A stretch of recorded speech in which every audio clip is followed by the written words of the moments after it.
Bonjour et bienvenue dans cette troisième capsule vidéo qui est toujours destinée à l'accompagnement des étudiants désirant rédiger un mémoire de recherche ou rédiger un projet de fin d'études. Cette capsule va vous aider à comprendre comment on peut définir ou choisir une problématique de qualité pour votre thèse, votre article, votre mémoire, votre PFE ou tout travail de recherche scientifique. Si vous avez choisi de suivre avec moi cette capsule, c'est que vous avez déjà vu les deux premières capsules sur ce qu'est un PFE et sur comment trouver un bon sujet de recherche. Vous avez déjà probablement choisi une thématique et vous savez déjà comment affiner et trouver votre sujet de recherche. Si vous ne l'avez pas encore fait, vous pouvez le faire via le lien qui apparaîtra juste en haut et qui va vous ramener vers les deux anciennes vidéos. Lors de l'étape qu'on va voir aujourd'hui, vous allez devoir affiner encore plus votre sujet de façon à définir ou à faire ressortir une problématique de recherche. Donc, c'est ce qu'on va apprendre à faire à travers cette capsule. On va essayer de répondre à 4 questions principales. Qu'est-ce qu'une problématique? Comment trouver une bonne problématique? Et bien sûr, comment formuler une bonne problématique. Pardon. Commençons par qu'est-ce qu'une problématique? Une problématique, c'est un questionnement. C'est une question qui va pousser à la réflexion sur un sujet donné. Ok? C'est aussi la base d'un raisonnement de votre travail de recherche. C'est une interrogation principale, parce qu'on va voir qu'il y aura d'autres interrogations secondaires. Donc, la problématique, c'est une interrogation principale à laquelle vous allez essayer de répondre à travers votre travail de recherche, PFE, mémoire ou autre. La problématique aussi, c'est la représentation d'un problème sous différents aspects. Donc, c'est le fait de décrire un problème de recherche que vous aurez constaté soit sur le terrain, c'est-à-dire lors de votre vie quotidienne, la vraie vie, ou à travers votre expérience, votre stage, une expérience vécue avec une entreprise ou avec une administration, etc. Soit une constatation que vous aurez lue à travers la littérature. Bien sûr, on avait dit les deux premières vidéos qu'il faut faire assez de lecture pour pouvoir comprendre votre thématique et cerner encore plus le sujet de recherche. Et encore, la troisième étape, cerner votre problématique de recherche. Pour mieux comprendre ce qu'est une problématique, nous allons consulter le Larousse et nous avons trouvé deux définitions. Une problématique, c'est l'ensemble des questions qu'une science ou une philosophie se pose relativement à un domaine particulier, et aussi que c'est un ensemble de questions, de problèmes concernant un domaine de connaissances ou qui sont posés par une situation. Une problématique est donc, selon le Larousse, un ensemble de questions. En général, c'est une à deux questions maximum, hein, il ne faut pas dépasser encore les deux et trois questions hein, au maximum. Ces questions-là vont s'appliquer à un domaine particulier. Donc si vous choisissez de travailler sur le marketing, la problématique va traiter le marketing, mais encore plus, il faut choisir un sujet le marketing. Donc si vous choisissez le digital, il faut vraiment traiter une problématique qui touche au digital. Donc c'est un domaine particulier et que vous aurez choisi. Si plusieurs interrogations ressortent de votre sujet, là on est devant deux situations. Alors soit votre problématique va travailler, va venir, on va dire, synthétiser l'ensemble de vos interrogations pour en formaliser pardon, une seule réflexion globale, soit il vous faut vous consacrer et choisir, on va dire, le traitement d'une seule partie de ces interrogations et de laisser les autres pour une autre recherche future. Pour comprendre, on va dire, un peu plus la problématique, tout simplement, on va consulter le livre de Raymond Allen Teitar, Méthode de recherche en management. Et là, c'est une référence en méthodologie de recherche pour les personnes qui souhaitent entamer leurs études de master ou de doctorat même. Je leur conseille cet ouvrage-là. Il est disponible sur Internet en PDF gratuitement. Et grâce à ce livre-là, on a pu lire qu'une problématique, c'est tout simplement la question générale que la recherche s'efforce de satisfaire. C'est l'objectif que l'on cherche à atteindre à travers notre étude. C'est en quelque sorte la réponse à la question qu'est-ce que je cherche? D'accord? Donc, c'est un questionnement général pour lequel le chercheur va essayer de répondre afin de contribuer au développement de la science. Bien sûr, selon le livre de Teitar.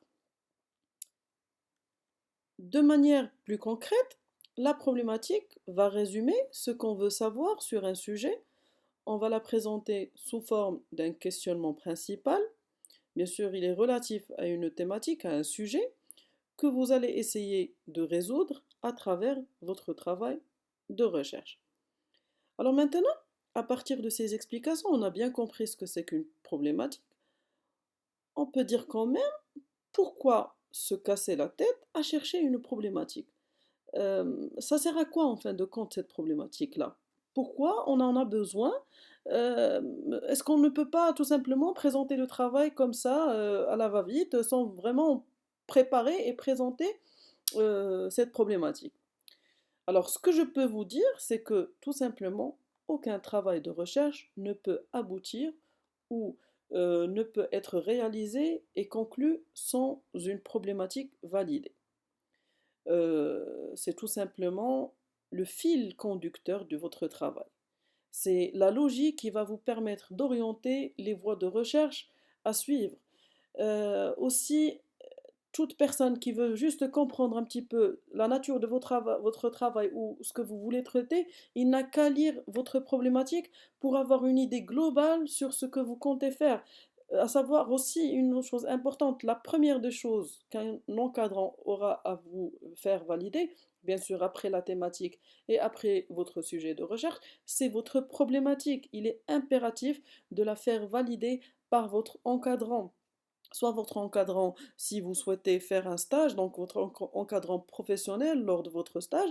Sinon, si c'est un travail de recherche scientifique, donc elle va être certainement validée par votre encadrant universitaire. Ok?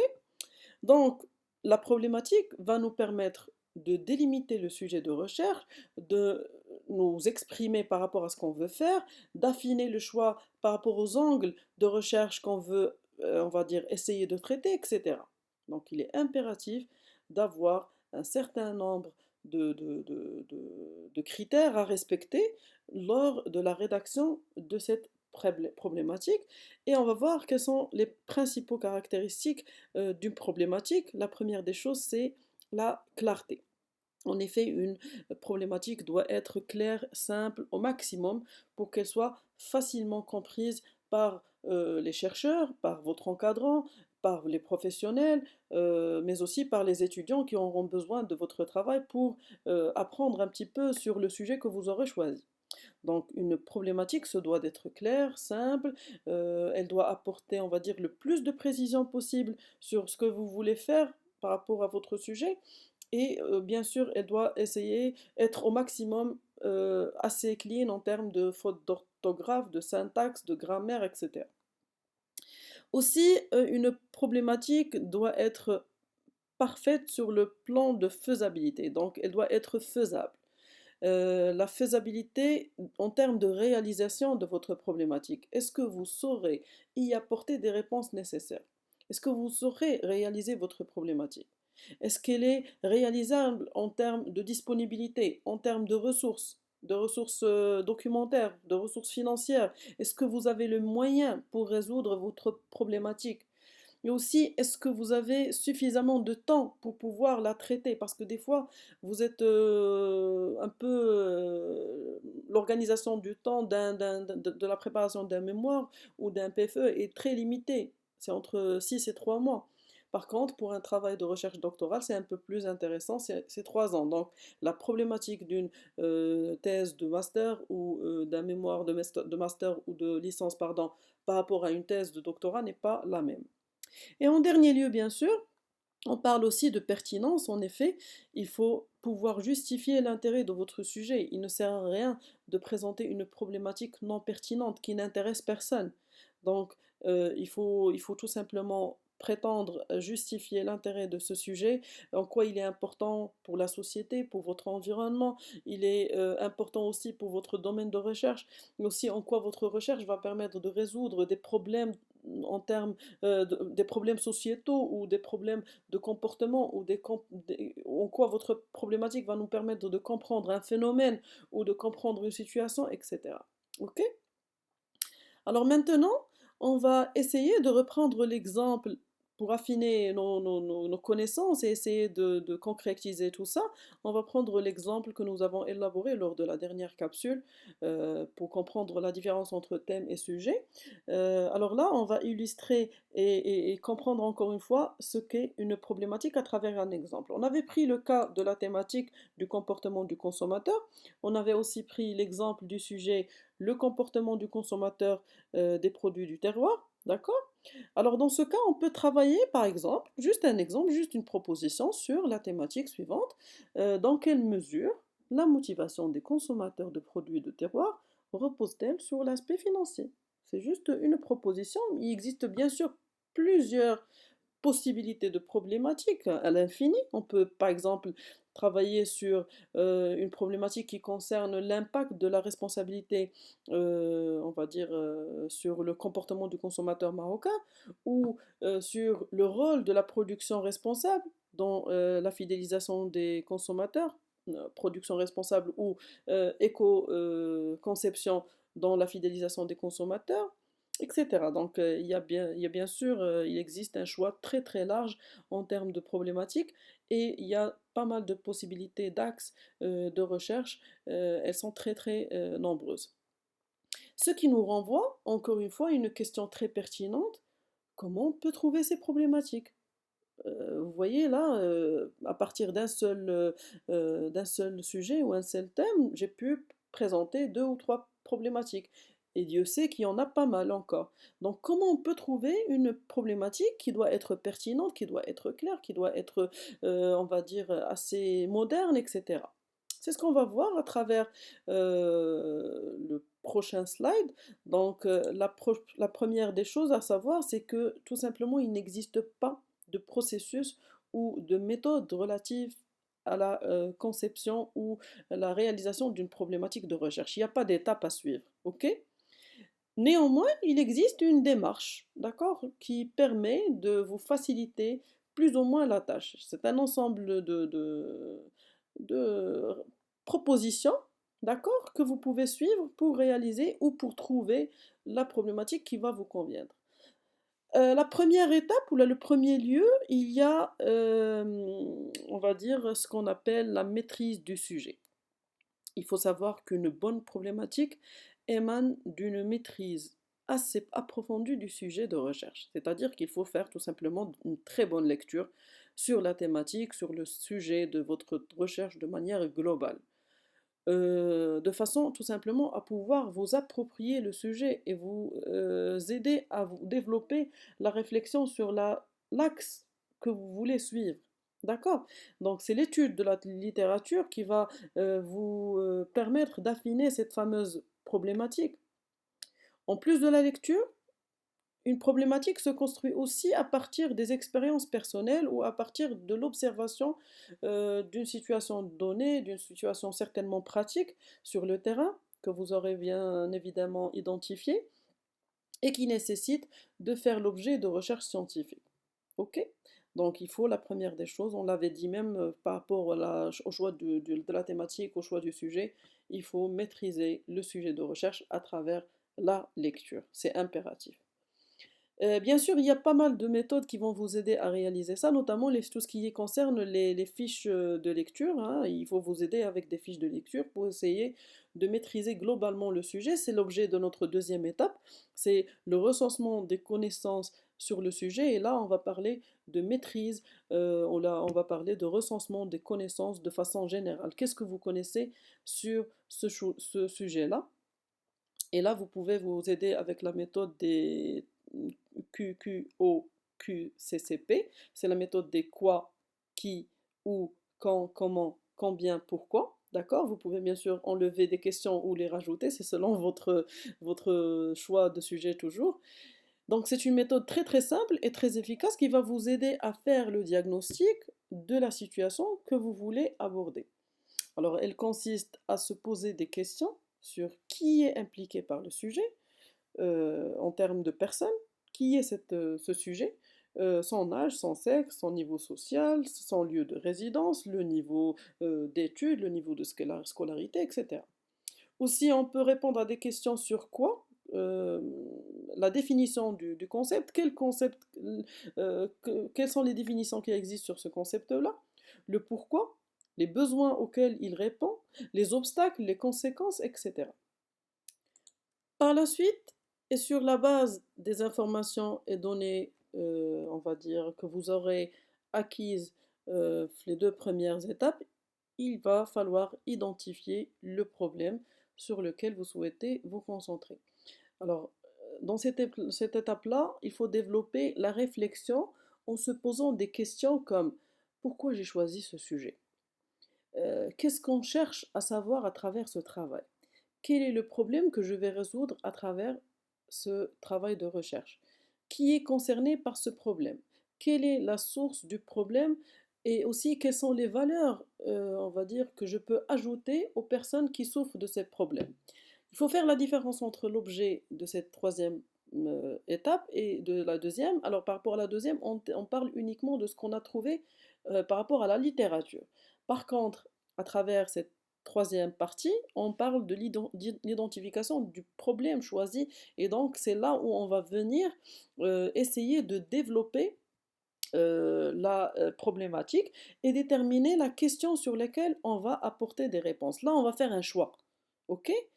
On va venir choisir le questionnement ou la problématique et on va se focaliser sur un seul problème, un seul axe auquel on veut apporter des réponses à travers le travail de recherche. OK? Par la suite, on va venir à la dernière étape où on va formuler cette problématique de façon à pouvoir expliquer l'aspect du problème auquel on veut bien sûr trouver des réponses. Qui dit formuler dit bien sûr qu'on doit comprendre comment formuler une bonne problématique. En effet, une fois que vous aurez terminé vos lectures et vos recherches et que vous aurez, on va dire que vous serez focalisé sur l'axe à aborder et auquel vous allez essayer d'apporter des explications, il va falloir formuler tout simplement tous ces éléments-là en une phrase, 2 à 3 lignes hein, maximum, et on doit en principe, on va dire, respecter un certain nombre de critères. Donc la première des choses, c'est que idéalement, une phrase ou une problématique doit en principe commencer par des formules comme pourquoi, comment, en quoi, doit-on considérer que, dans quelle mesure. Ok, c'est des questionnements. Il est préférable de commencer sa problématique par une formule de questionnement qui va vous permettre d'ouvrir l'interrogation, d'ouvrir la parole, d'ouvrir le questionnement et donc d'exposer votre idée. Ok? Pour rédiger une bonne problématique, il faut aussi éviter un certain nombre de critères. Il faut éviter que cette problématique soit... On peut répondre à cette problématique soit avec un oui ou un non, d'accord? Donc il faut éviter les questions fermées, d'accord?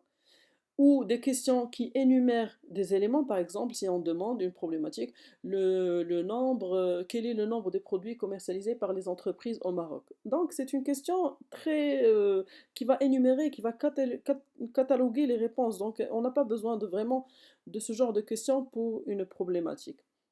Et même, il faut éviter aussi les questions qui équivoquent une histoire ou un historique, de parler de l'évolution d'un produit ou autre. Ce n'est pas vraiment le type de problématique qui va vous permettre d'ouvrir la parole ou d'ouvrir la discussion sur un sujet bien déterminé. Aussi, il faut veiller à travers votre problématique de prendre en compte, on va dire, toutes les notions et les principes relatifs au sujet de recherche. Une problématique doit aborder, on va dire, tout, de façon générale, tous les aspects relatifs au sujet, d'accord? Elle doit être ancrée dans l'actualité, elle doit être une problématique très moderne, très d'actualité, elle doit être en phase avec ce qui se passe, on va dire, dans votre environnement, en termes, on va dire, soit des problèmes d'actualité. Aujourd'hui, par exemple, on parle encore de Covid, mais certainement dans 2, 3 ou 4 ans, on ne parlera plus de ce phénomène-là et on passera peut-être certainement à autre chose. Voilà, pour conclure cette partie concernant la problématique de recherche, je vous propose quelques exemples de problématiques relatives toujours à la même thématique et au sujet choisi lors du premier exemple qui est la consommation des produits de terroir. On peut par exemple citer dans quelle mesure les influenceurs sur les réseaux sociaux, c'est ça, impactent-ils le comportement de consommation responsable. Le sujet du greenwashing, hein, c'est très intéressant, c'est encore un sujet d'actualité. Le greenwashing, quels risques et opportunités pour les entreprises marocaines. Aussi, comment les grandes entreprises font-elles face aux nouvelles tendances de consommation? Parce qu'aujourd'hui, on parle de consommateurs responsables et non plus, et non pas d'entreprises responsables, hein. Le concept a bien évolué. Voilà. Je reste à votre disposition, hein, si vous voulez partager avec moi vos sujets, vos problématiques, comme ça je peux vous aider à les affiner, à les rédiger, à les formuler correctement. Je vous remercie pour votre attention et pour votre interactivité. N'hésitez pas bien sûr à me faire part de vos différentes remarques ou propositions. Je reste à votre entière disponibilité pour toute orientation et aide aussi. Merci pour votre attention et à la prochaine capsule, Inch'Allah. Merci.